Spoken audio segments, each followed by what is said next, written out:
উৎসব মুখর পরিবেশে দেশ জুড়ে উদযাপিত হচ্ছে পবিত্র ঈদুল আজহা। সব ভেদাভেদ ভুলে কাঁধে কাঁধ মিলিয়ে আদায় করা হয় ঈদের নামাজ। এ সময় বিশ্ব কল্যাণ ও মুসলিম উম্মার শান্তি কামনা করে করা হয় দোয়া। নামাজ শেষে আল্লাহর সন্তুষ্টি কামনায় পশু কোরবানি দেন ধর্মপ্রাণ মুসলমানরা। ত্যাগের উৎসর্গের মহিমায় চট্টগ্রামে উদযাপিত হচ্ছে পবিত্র ঈদুল আজহা।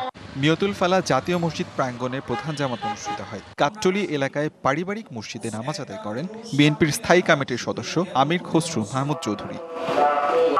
রংপুরের প্রায় 1250 ঈদগাহ মাঠে অনুষ্ঠিত হয়েছে ঈদের নামাজ। সবচেয়ে বড় জামাত অনুষ্ঠিত হয় দামোদরপুর বড় ময়দান মাঠে এবং গঙ্গাচড়ার তালুক হাবু ঈদগাহ মাঠে।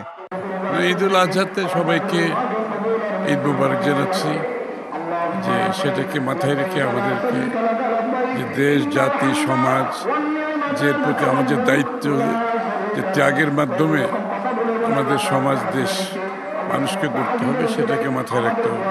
শাইনি চুলে এখন হবে সব হেয়ারস্টাইল। সিল্কোর দ্বিগুণ শাইনি চুল প্রতিদিন। দেশ ও মুসলিম উম্মার শান্তি কামনা করে খুলনায় টাউন জামে মসজিদে ঈদের প্রধান জামাত অনুষ্ঠিত হয়েছে। বিভিন্ন রাজনৈতিক দলের নেতৃবৃন্দ সহ অংশ নেয় আপামর জনতা। ঈদুল আজহা আমরা পালন করছি ফ্যাসিবাদ মুক্ত বাংলাদেশে।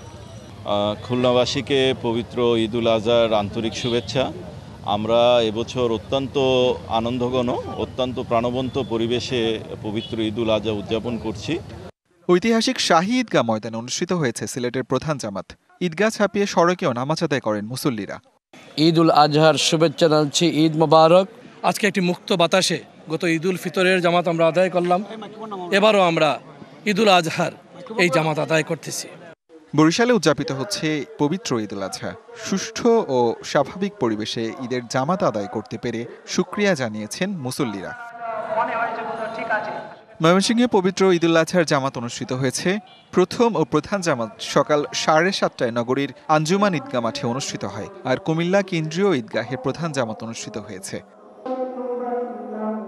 ধনী গরিব ভেদাভেদ ভুলে ভোলা, নড়াইল, নাটোর, পটুয়াখালী, রাঙামাটি ও গাজীপুরে আদায় করা হয় ঈদের জামাত।